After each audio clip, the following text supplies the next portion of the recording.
Hello everyone and welcome to another episode of Xaereth Prevails, a Grand Arena story. Once again brought to you by my amazing mobile device recording system. First off, I want to give a huge shout out to my patrons. You guys are amazing. I really appreciate the support. We've got a ton going on in this episode, and I'm excited to talk to you guys about it. We're in Group 4, Match 2 of the final week in Grand Arena of this season. I'm at 10-0 currently, and going into this match, I was really hoping I could get the win. Would really love to have a perfect season. I'm facing a dude named Robo Mechazoid, so good for him, I guess. Mostly because he made me mispronounce his name, and I'm too lazy to go back and repronounce it. So you win this round, Robo Mecha, whatever. Nice guy, actually, super nice guy. So we're pretty matched evenly on relics, here and there, advantages for both. I do have more Zetas than my opponent, and my opponent actually has very close to the same level of mods as I do, so it was going to be a really close match. They do have more Gear 13, but not that huge of a difference. They also have a very respectable lifetime banner score, and they're really talented at undersized wins. You can see they almost have 300 undersized wins, so almost double what I have. Now, another factor of this match is my buddy Solo Base 15 in Season 6, I believe, faced this same opponent and won by 24. So there was also that at stake. He was going to make fun of me if I lost. So need to make sure that I come out ahead if possible. Now, I did want to give you guys a little context in terms of my defensive setup so that you guys know what teams I have available and also what my thought process was going into this match. I'll try to be brief about it, however. Now, my opponent likes to use Supreme Leader Kylo of his own on offense, and he likes to solo General Grievous squad. So what I did here, I put Supreme Leader up top to maybe bait his own Supreme Leader or maybe his General Skywalker even better. And make it so that if he chose to solo my General Grievous, he would be leaving his Supreme Leader, or my Supreme Leader, to be killed by a different team. And then, as a surprise, a fun surprise, I left my General Skywalker team behind it as well.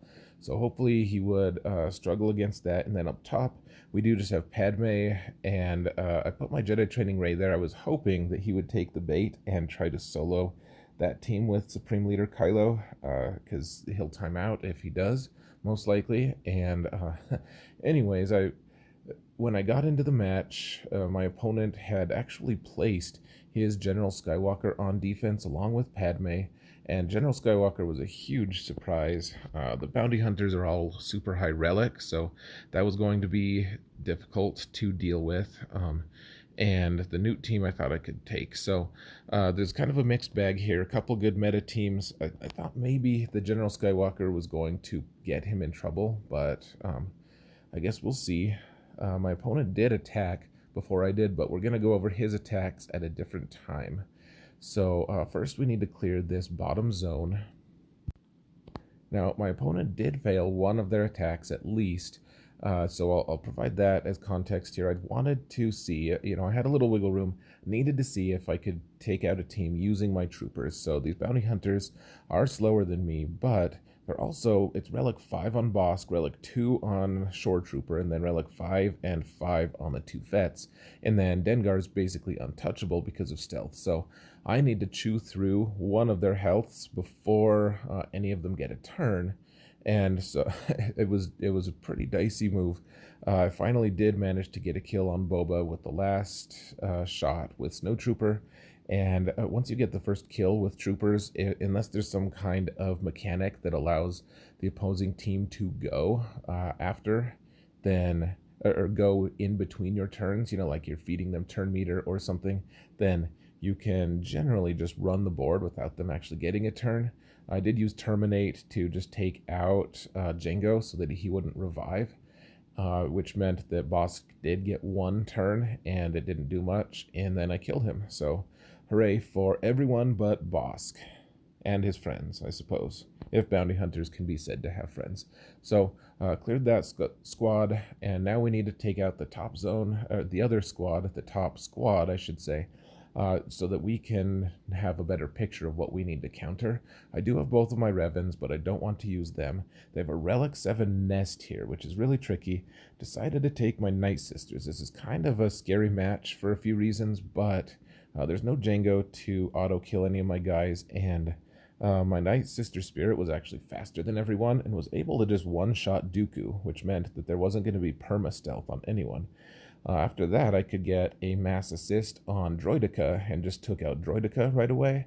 Now, Nest is Relic 7, extremely high tenacity, I think over 160% tenacity, and I'm not really used to seeing Magna Guard with a Nute team, but he's annoying anywhere he is, basically. So now he's taunting, I can't really do anything. Nest is doing Nest things and putting days on my characters, which, you know, to provide context on that, I'm saying the word context a lot this episode, apparently. But you really don't want to be dazed if you're Nightsisters. You depend on revive and turn meter manipulation, and daze takes away the turn meter aspect. So I'm not getting as many turns as I would like. Nest is resisting a lot of attempts to stun. And so what we need to do, our secret weapon against her is putting tenacity down on her with the zombie basic attack. So she's got tenacity down, and now we can stun her, or presumably stun her, because she resisted that despite tenacity down, which is crazy. But I did eventually get one good hit on her, unfortunately, or I stunned her, and then she took a turn immediately, and then zombie had to take a turn. So now that she's stunned, what we're trying to do, she has tenacity down. We just want to put as many plague on her as possible. And then she'll take a turn, but she'll take a ton of damage to her health, at least theoretically. And anyways, if we can get enough turns with Mother Talzin, she only hits health anyways with her attacks. So she's going to eventually chew through Nest's health, but it's kind of a risky endeavor here. So now you see that Nest has taken a turn, and she did a hit on Zombie. Luckily, she didn't heal herself entirely and cleanse herself of the plague, because if that had happened, we'd probably be in a lot of trouble right now. If we can't actually hurt her, in between stuns. So now we're just continuing to hit her.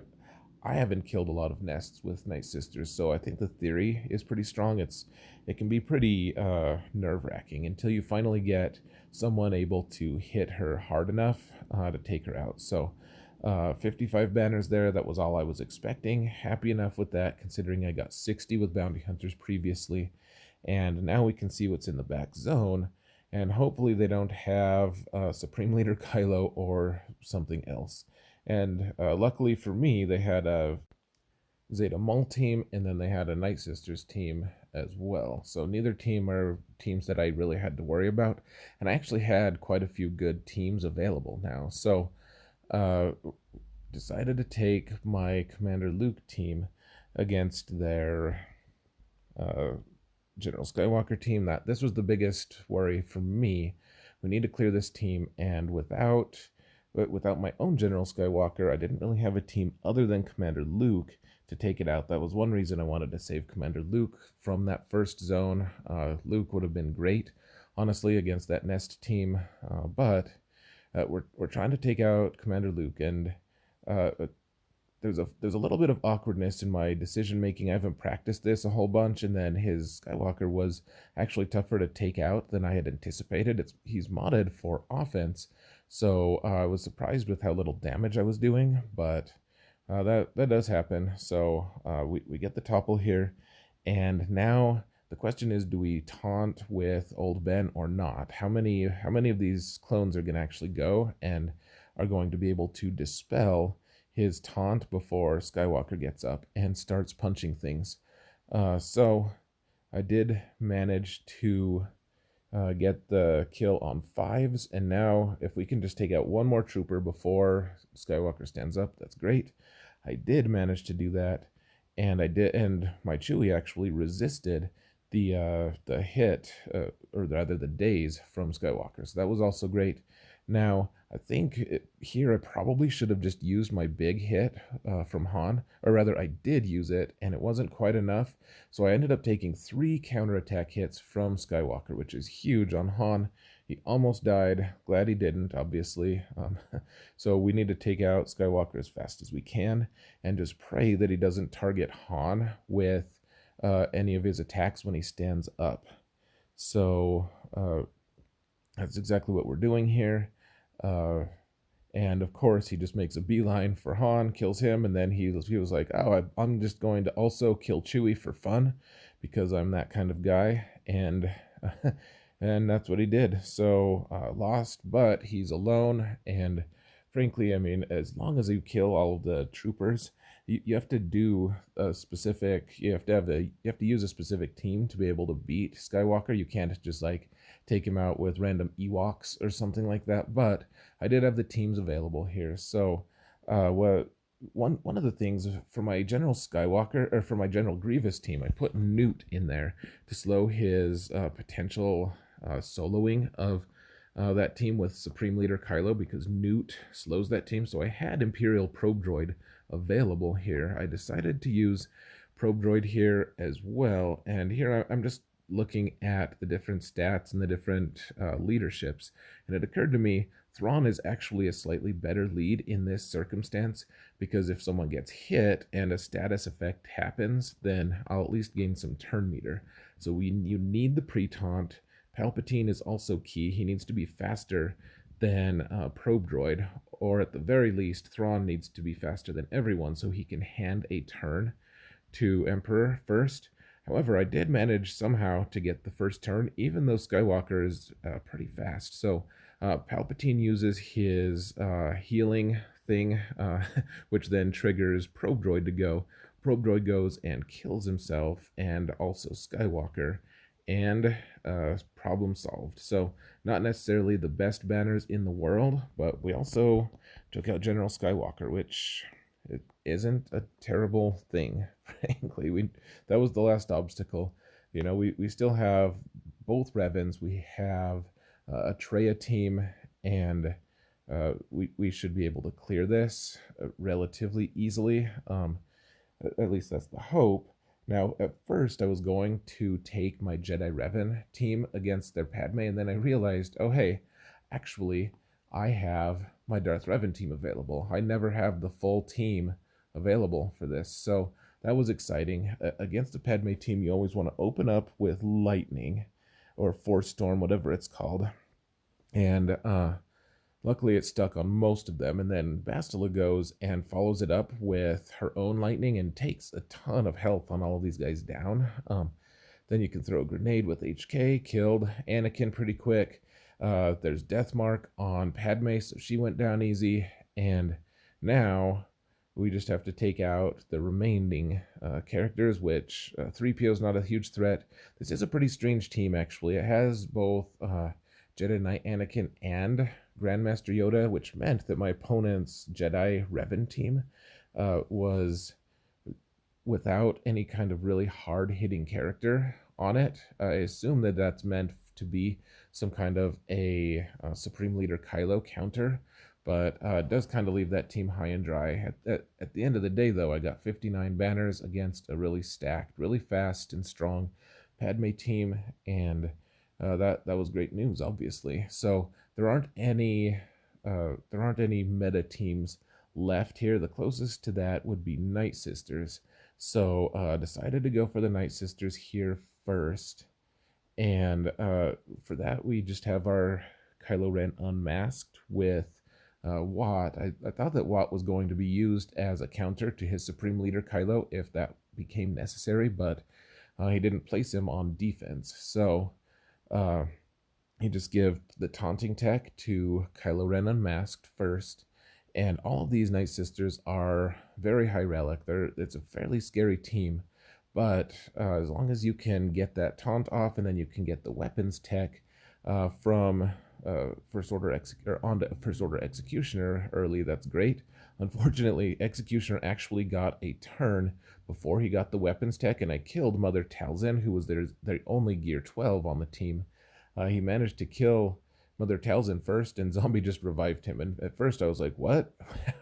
What just happened? How did she ignore the revive? And then I realized I'd killed her too fast. So, that's kind of that's kind of first world problems. Like, oh man, I killed the Nightsisters too fast. That was rough. So managed to kill Spirit, and now we're rolling. Now that we have the weapons tech onto First Order Executioner, we're going to kill characters. We're going to kill characters without allowing the revive, which is huge against Nightsisters, of course, because as I stated earlier, Nightsisters' big thing, besides turn meter manipulation, is the ability to revive. So now that we took out Talzin, she can't revive, no one can be revived, and now Old Daka is normally one of the most important tunes to kill first on a Nightsisters team, but because she can't revive anyone, she becomes kind of just impotent, so we just wait for her. What we're doing now is we're trying to get Watt up to full health. We're still trying to be as Banner's conscious as possible, even though we can get the win here and probably get 59 banners. We just want the full 60. I guess I'm greedy like that, but that's what we're trying for. We're trying to get as many banners as possible, not only because we want to avoid any tie breaking instances or something like that, but my buddy Solo Base 15 did beat this guy for 24, was it? And we absolutely want to beat that score as well. So there's a lot of reasons to be efficient, and I find all of the ones stated to be the most important. So 60 banners here, and we're just kind of rolling. There's the high relic Geonosian squad, which is of course pretty scary, and then there's this Maul team, which would be scary, except we have our Jedi Revan team available to take one of these out. And I think I made a mistake here in turn order. Now, this Maul team is scary, but I have a bunch of teams that could potentially just grind it down. On the other hand, the Geonosian team up top, if I took Traya up against it, I don't really have any teams beyond Traya and Jedi Revan that can handle Geonosians. So what I should have done in order here would have been to take Jedi Revan second, or against the final squad. Try to use Traya first, and then use Jedi Revan afterward. But that's not what I chose to do. I recognize that in hindsight as an error, and I guess I'll move on. So Maul can be irritating at times still. You see everyone is stealthed. Everyone's got a bunch of evade. And what I'm trying to do here is just avoid using my mark from Revan until someone of actual value shows his face. And I don't consider Sith Empire Trooper to actually be of much value other than taunting.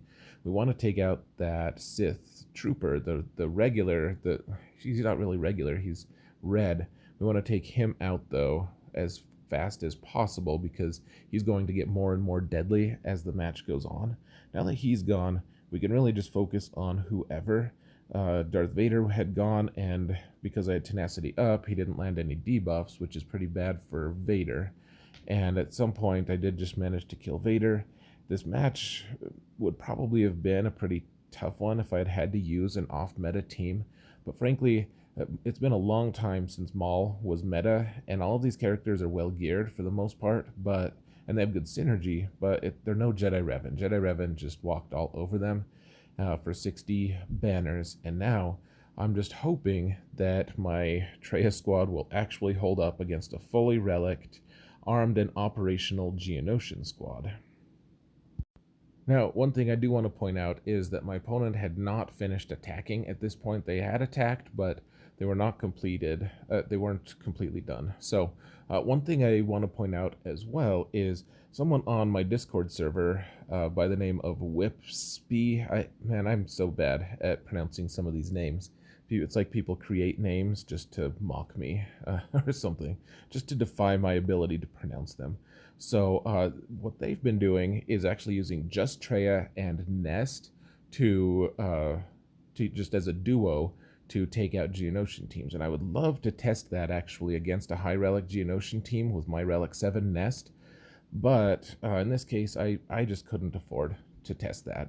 It's just too high stakes. If I fail this, then I fail everything. But I wanted to do a small test with Nest here, just to see what would happen. And so what's going on is what would happen if we use Traya lead with Nest is the Geonosians would just tire themselves out. They'd eventually just kill Traya, and then they tire themselves out trying to hit Nest. In return, Nest would be doing all sorts of counters and being as obnoxious as possible, assuming that Nest didn't get dazed in the process. And if she did get dazed, then maybe there would be issues. But as it stands, our Sith Empire trooper is dead, and Nest is nowhere near dying. So she was able to snipe someone out.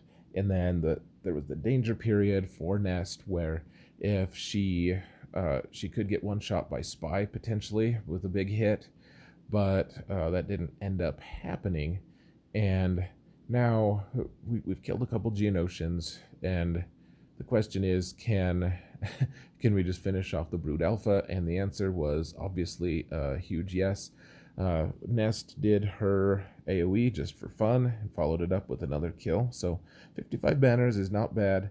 And like in my last video, embrace the 55. Sometimes you just need to do that and let it go, like Elsa.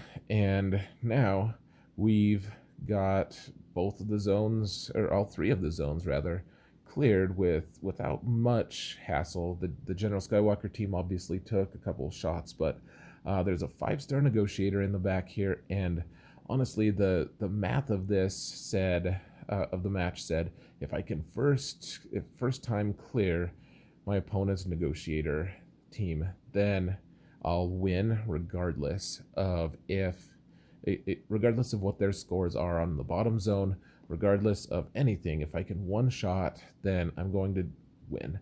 So I took a full complement of fighters. I'm not in it for top 10 right now or anything. We're going for the perfect season. And so we want guaranteed wins. As long as you define your wins in a match, or your win conditions in a match, then or your goals or whatever for the season, then it makes decision making a lot easier. In this case, I just wanted to win. I didn't want to get max banners. I mean, that would be great too, but the goal here is to just win on my first try and eliminate all doubt as to what the results would be. So my Ahsoka ended up dying. This is actually kind of a strange match. All of the turn order is super strange because their negotiator is so much slower than my own, and their General Kenobi is only Relic 6 actually, which is probably the first time I've faced Relic 6 or lower General Kenobi for a really long time. So I mean, he's not significantly weaker, but it does make negotiator slower even still. So anyways, trying to decide what ship I wanted to come in, and decided to go for Fives. Fives managed to take out their Anakin, which is great. That means that we could probably finish this fleet off with Akbar if we absolutely have to, but it'd be great if we didn't have to. So Houndstooth died, and I realized I wasn't going to get high banners here, but if I could get a win of any sort, that would be wonderful. So they got their dazes off on me, of course, just to protract the fight and make me a little more miserable, because that's what ships do. They make me miserable. That's their goal. And get Plo in there, dispel all the things. Only Fives is left. We only have 3 ships, and of course they get another reinforcement, so just having as much fun as possible here. And honestly, there's not much fun available. So 0 fun, sir.